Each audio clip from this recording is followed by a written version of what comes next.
Democrats who have shared their fear, frustration, and doubts about President Biden's re-election are likely not feeling much better today after the president stumbled through a press conference on the world stage.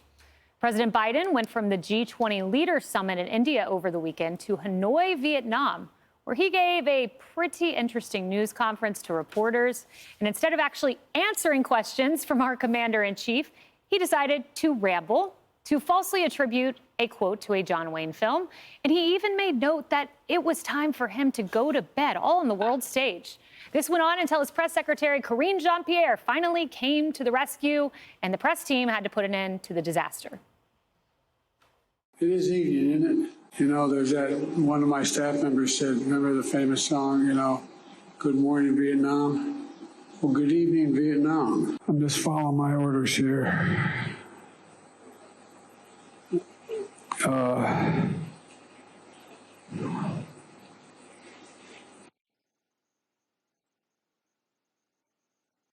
Staff, is there anybody haven't spoken to?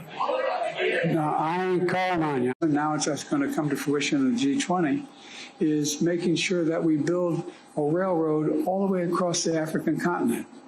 Think about it. The Indian looks at John Wayne and points to the Union soldier and says, he's a lion, dog-faced pony soldier. Well, there's a lot of lion, dog-faced pony soldiers out there about global warming. He may have a game plan. He just hasn't shared it with me. But I tell you what, I don't know about you, but I'm going to go to bed. We talked about making sure that the third world, the Southern Hemisphere had access to change it, had access. It wasn't confrontational at all. Thank you, everybody. This ends the press conference. Thanks, everyone. Thank you. Thank you. Wow. You know, Martha, he's not at a factory in Ohio. He's not on the campaign trail. He's not at an off-the-record fundraiser, which it's all galling to see your president have that kind of moment there. But when you were on foreign soil, what kind of message is this sending around the world? Well, that's a good question. I have no idea. Yeah. I mean, I don't know what the message was. I listened to the entire thing this morning to make sure that I heard. And, you know, there are points made along the way there, but there's no sort of, this is the message that I want to send today after this meeting. Very conciliatory towards China in terms of what his intentions are. I heard your interview, Harris, with Senator Graham, and great points made during that about what an important moment this is and message this is to China. Who clearly views us as an adversary. And the president bent over backwards to make it clear that he does not see them as an adversary. I'm not sure why, but if there was any sort of through line, I would say that was it. But this is, you know, I was reading this article about Hunter Biden last night and how they watch over each other. And he said, like, I'm the guy who can go up to my dad on the plane and say, you need to close your eyes now, right? So maybe this trip needed to be reorganized a little bit. Obviously, you don't begrudge the man being tired. It's hard to do 5 countries, but in a small period of time, and he is 80 years old.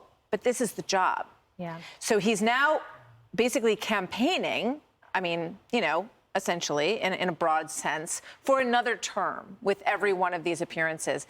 How, in God's name, is that going to work for 4 more years if this is, you know, how taxing the actual job is? And I mean that respectfully. I just think that this was a mess. This was a mess. It was a mess. And, you know, Harris, it struck me. I saw both President Biden and Vice President Kamala Harris talking about meeting with Xi. And I asked our team to put these 2 shots together, these 2 sound bites. I want us to take a listen because these are the 2 people who are now going toe-to-toe with Xi Jinping. And I'm wondering if it instills confidence. Watch. I hope I get to see Mr. Xi sooner than later. I've spent more time with him than any other world leader has, sum total, over the last 12 years. So I hope to get to see him again soon. You were in the same room with China's number 2 Yes, today. I have actually met with President Xi as well. Did you talk to him today? Well, we exchanged pleasantries, yes. Yes. But it's still a little tense. I don't think it's as simple, if you will, as whether there's tension. Pleasantries. Yeah, I wish you would have explained that. So Senator Graham, Martha, you may have seen when you watched, really laid it out on what's happening with China right now. And it's really disturbing. I mean, he goes all the way back to COVID and how we really need to know, was that unleashed? What was that? Because it broke us for a while as a country. And now facing new threats with the border. And it's interesting to see those two talk about foreign policy with our greatest adversary at the moment. But Russia and North Korea are getting ready to meet. I mean, we have countries that are coming together. We're not invited to be at any of those tables. And I don't know if we want either of one of those people to actually be there anyway. But things are cooking now, and we're not even in the kitchen. We are left out of those world conversations. And so if you think your enemies are massing now, what's it going to be like if one of them actually leans in and makes a mistake, a minor incursion on the world stage, if you will? And Pete, politically speaking, there's this NBC headline I couldn't get out of my mind. Democratic elite struggle to get voters as excited about Biden as they are. When party elites look at President Joe Biden, they see the second coming of Franklin Delano Roosevelt. When voters view the president, many see an old man. NBC doesn't often have harsh words for the president. That's pretty harsh. That is pretty harsh. And the reality is the reason it was so urgent for them to go to Vietnam, they say, and they couldn't do the 9/11 ceremonies, is because they've got to build this relationship to counter China. But then he steps up to the podium and says nothing but good things about China.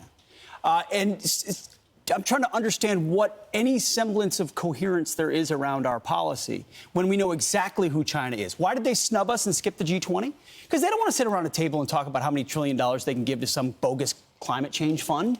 They're playing for keeps. And we're running around talking about climate change with someone who's talking about going to bed. And they want to take Taiwan.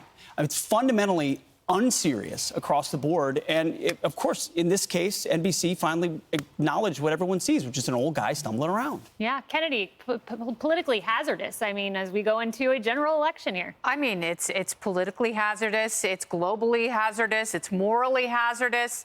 You know, Martha talks about Hunter being the only one who can tell his dad to take a nap. Maybe Hunter needs to give his dad a little something to wake him up, because these episodes are happening with such great frequency. You know, this is not a one-off. This is not an obscure occurrence that happens every once in a while.